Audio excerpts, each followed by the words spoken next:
A very good afternoon to Dr. Wirawani and fellow classmates. Today I'm here to present my presentation on HMEC5113 Child Development Theory. Now, for this assignment, we are assigned to look and observe a child age 4 to 6, and we are going to compare their development with the existing child development theories. For this, we need to focus on observation first of all, because without observation, we are not able to know how a child behaves. Now, observation is important in order to find out how a child grows, and we will be able to understand what they know and what they can do. This is in line to understand whether their development is on track.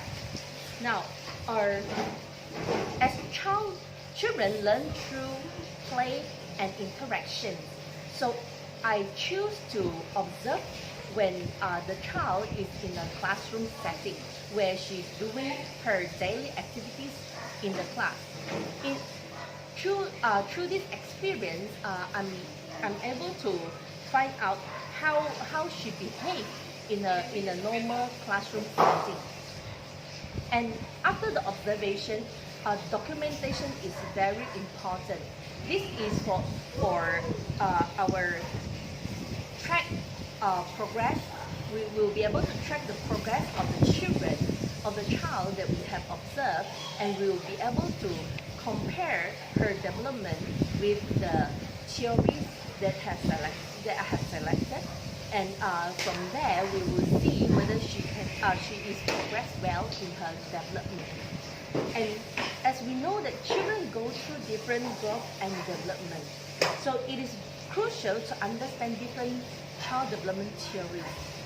If we know the child development theory well, we'll be able to know whether a child is growing in a normal pace, or whether a child is not growing according to the child development theory, and we can do some action in order to help the child to achieve his milestone, his development milestone. Now, there are a few of the areas that we are looking at. Now, for children development, we are focusing on physical development, social and emotion development, cognitive development, and also language development. Now, for physical development, it is consists of the child's growth in terms of gross motor and fine motor skills, and also their overall physical health. And for this gross motor skill, it is mostly on the ability of a child to perform a certain task, which inclusive of all the large motors, body movements, including all the jumping, running, and walking. Whereby in fine motor skills, we are looking at all the fine, more precise movements such as holding pencils, button a shirt, and this mostly involves eye-hand coordination. Now, for cognitive development, it actually refers to the process of growth in intellectual and mental abilities such as thinking, reasoning, and understanding. Cognitive development are involved in receiving, processing, and organizing information. Now, for social emotional development, it is largely connected to the child's ability to understand others' feelings and control their own feelings, and also their ability to socialize with others. For language domain, it is mostly on perceiving, understanding, and producing communication and language, and it includes expressive and receptive language. Now, receptive language is referring to the ability to comprehend and understand language which conveyed by other person, and expressive language, at the other hand, is ability to express themselves by using language. Now, as for the theories, in terms of cognitive theories, it is John Piaget is the one that John Piaget is well known for his theory of cognitive development. He has proposed 4 stages for the children, whereby the first one will be sensory motor stage, the second one will be pre-operational stage, third one is concrete operational stage, and the last one is formal operational stage. Now for John Piaget, he believed that children take an active role in their own learning, and children start to develop their language in pre-operational period. And another theorist that is well known in the cognitive domain will be Vygotsky. He believed in social interaction is crucial in child's cognitive development. Now, and his idea of zone of proximal development is often related to scaffolding process in helping children. In terms of our language development, John Piaget believed that children develop schema as they develop in their cognitive, and he believed in assimilation and accommodation in learning language. Assimilation includes a process of changing a person's environment to place information into an already existing area, whereby accommodation is the process of changing one schema to adapt to new environment. And according to Piaget, socialized speech will only start when egocentric speech starts to die out between age 2 to 7 years old. And socialized speech is more focused on communication with the environment and interaction with it. Whereby Vygotsky language development focused on social learning and zone of proximal development. He believed that language progresses from social interactions, and it is mainly for communication purposes. Vygotsky focused on the development of social speech, private speech, and inner speech. Social speech is the language that we use when we talk to others, while private speech is the language we talk to ourselves and not for communicating with others.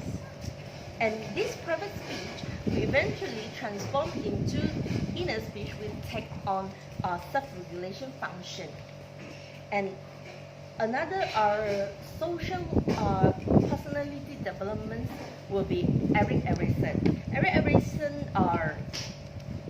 has proposed 8 stages of psychosocial development, and this includes trust and mistrust, autonomy versus shame, initiative versus guilt, industry versus inferiority, identity versus role confusion, intimacy versus isolation, generativity versus stagnation, ego, integrity, and despair. Now, for the child, it is very important that they gain balance between the stage, the psychosocial crisis, in order to build them to be a balanced person, a balanced adult. And another theory will be attachment theory by John Bowlby and Mary Ainsworth. It is talking about 4 patterns of attachment in early infancy and how it can affect children in their future social life.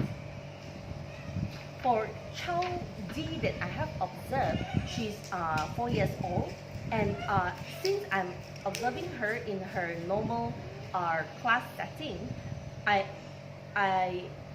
decided to compare her development in terms of cognitive, in terms of social and emotional, and also language. For cognitive wise, child D is able to engage in the class activities very well, and during the revision on numeracy or mathematics, when the teachers are teaching, when the teachers are showing the numbers and helping them to count, she's able to participate fully in it. And this is in line with Paget's and Vygotsky's view that children are active learners. They take on their own learning actively. And Charlie also show that she's able to take on the role of more knowledgeable ones in social interaction by helping other friends to engage in the activity itself. And however, Child A has problem when it comes to drawing activities. This might be her zone of proximal development that the teacher will be able to help when the teacher places another more knowledgeable one to help her to scaffold in order to achieve another level in the drawing ability. Now, Child B showed progress in her social emotional development. She's always cheerful and she's always confident in socialize with friends. And she shows she's sensitive towards friends' emotion, and she's always very confident in her social life. And this is in line with what attachment theory says, that a secure attachment in early infancy will lead to a child to be positive in social emotion development. And I believe that Child B, according to what I have observed, she must have a strong, secure attachment with the primary caregiver during her infancy. And also, according to Erik Erikson's theory, most likely Child B has achieved a healthy balance between initiative and guilt, which helped her to find her purpose, that she is so positive and she's able to influence others, to lead others in the activities. And in terms of her communication progress, Child B is able to understand verbal instruction given by the teacher, and even she is trying to help to relay the message to the friend sitting next to her that seems slow to comprehend what the teacher is trying to say. So it is in line with the ability that are in Vygotsky's theory, that language progresses from social interaction and for communication purposes. Child B clearly exhibit ability in social speech to communicate and socialize with people around her. And she's able to use expressive language, and she's able to understand the receptive language of the teacher. Now, as reflection in this activity, I have learned that when I understand more on the child development theory, I will be able to look at the child development in another level, which I will be able to help the children to achieve her milestone, or I will be able to help the children to achieve a greater height in her progress. And as a conclusion, this exercise has been important in order to shape children's future, especially in an early childhood setting, because as we get to experience and get to exercise this more, we will be able to get better at it, and we will be able to help the children to achieve their purpose and to achieve their maximum potential in their future life. That's all for today. Thank you everybody for your time.